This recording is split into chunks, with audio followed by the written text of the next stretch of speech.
Tell me more about today, but also I want to know more about the history concerning Campaign for Truth and Justice.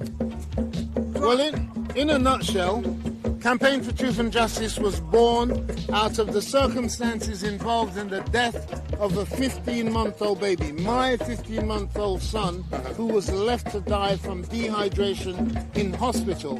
In addition to that, an hour leading up to his death, the false information they gave me when I went to the hospital looking for my family, and they told me he wasn't there. And subsequently, half an hour later, having left the hospital, I was being told, Mr. Grant, come quickly, your son's here. He's not well. I rushed back to the hospital to go and find my son had just died. It was my 5-year-old daughter who came and hugged me and said, Daddy, don't cry, Daddy, at least he's gone to heaven. And oh my that's God. Where the background of this stems from. So that happened, please correct me if I'm wrong, in 1994. 3rd of September 1994. So you've been fighting for justice 30 since years. 1994, 30 Absolutely. years in a few months' time. Yes. What has that been like for both of you? Well, first of all, I just want to say that Cool and I are not a couple. You are a couple professionally. Yes, but he's my work husband. Okay, I'm just going to say that. And you know what? It has been. Even though there has been a settlement in regards to what's happened to Prince Anthony Grant, Paul's son, who's transitioned, we still are continuing the fight just to expose what's going on in the criminal injustice system, even with the health system as well. All right, I know we're fighting for our NHS, but there's always something that's going on underneath. We've got too many managers and not enough workers. All right, so that's another story. And we're also, in regards to the education as well of our children, we will definitely affirm that we're there to support. If there's any we see any injustices happening there, we will support. So there's many layers to this. Since the Windrush story broke, okay, the scandal broke, okay, there's been absolutely continuously relentless abuses against us, and it's always been like that. It's always been like that. So even though they made it a Windrush Day, which we are today, you know, there's still injustices that's going on around us. There's been no cease and desist with our people, with our community. So, Carl, give me an example of some of the struggles you've been involved with, but specifically, let's focus on that infamous hair shop in Peckham. Okay. Sorry, yeah, carry on. Yes, indeed. So yes, we have been involved with. We support other community who are struggling, fighting for justice. And you mentioned in particular the shop in Peckham where described as the Peckham Strangler, where one of our community members had gone into a shop looking for a refund and was then ended up being strangled by the and you know what, the part of our fight, because the injustice involved in that, the police decided, or the CPS decided, no charges against that individual for his non-fatal strangulation. Absolutely. That is a criminal offence which is simply committed by putting your hands around someone's neck or throat and applying pressure. Now, we all saw in that video where the sister was swung from one position to the other. That's right. But the CPS decided that no charges would be brought against that for non-fatal strangulation. Absolutely. And this is exactly what I'm talking about. There's been no cease and desist against our community, because we've seen what's happening in Peckham. We've seen what's happening in Brixton with Brother Minka, okay, where he was attacked. Absolutely. By seven shop workers attacked him. Okay. And now we're getting to learn what's happening in Birmingham as well. Where another one of our members of our community was attacked over there from people for over a car parking space. So it's like, where is this circle ever going to end? When is it going to decrease?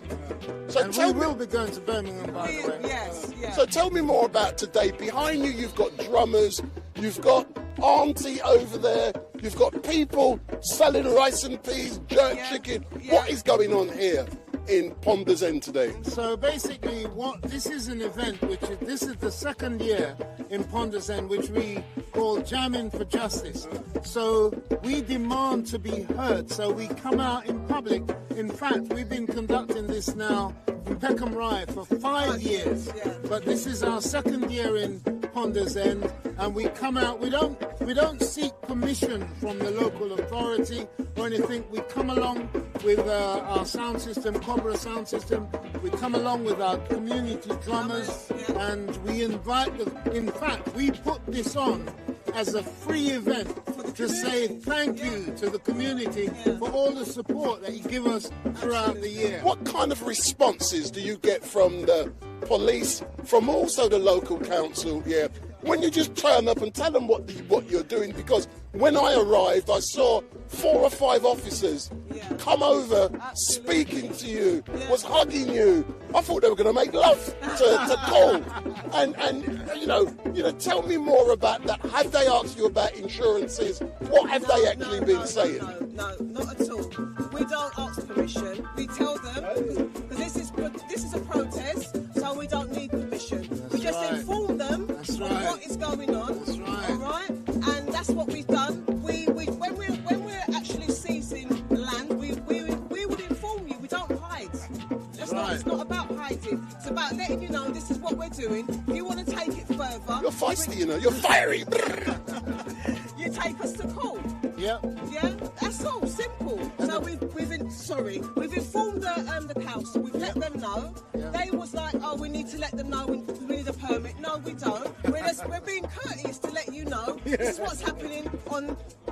This is a pub. Remember, this is a community asset. Yeah. This is a community asset. So we're telling you that we are actually keeping an event here today, a protest, which we done. We've informed the police, which we done, and they just came and said we just wanted to make sure everything was all right. Yeah. Any problems, let us know. Just remember, at the back, there's there's Class A drug users over there, and just be mindful of that. And that was it.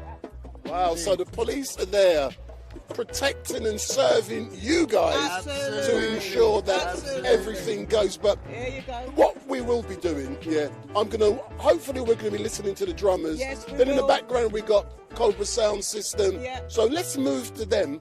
And because I've only got an hour, so let's try and pack in as much as we can within the next hour. So tell me more about these lovely drummers. So it's our beautiful community drummers. Yes, they come out, they support us in all our events, wherever we are. They follow us, whether we're in north, south, east, and west. We can't get rid of them. No, not really. You must pay them too much. As a matter of fact, pay them. As a matter of fact, last month we were in Gunnersbury Park, West London. This month, Ponders End. Next month we're going to be in Hackney Downs. That's right. And then come August, we're going to be in Peckham Rye, South London. That's normal. That's going to be in association with Galaxy of the week. It's their 40th. Yeah. So we're going to be definitely celebrating. Bigger. Yeah. Hey, Cole, this young lady's fiery, She don't let you talk, does she? Fiery. Sometimes we get burned up.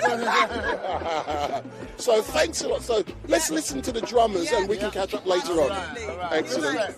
But let me get the microphone there, Cole. I don't want you to hear you chatting sweetnesses.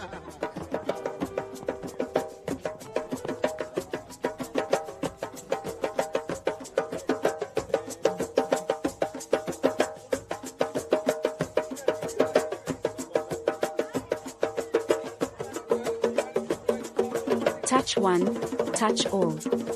Welcome all to Campaign for Truth and Justice. Visit us at ctj.org.uk for more info.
truth and justice.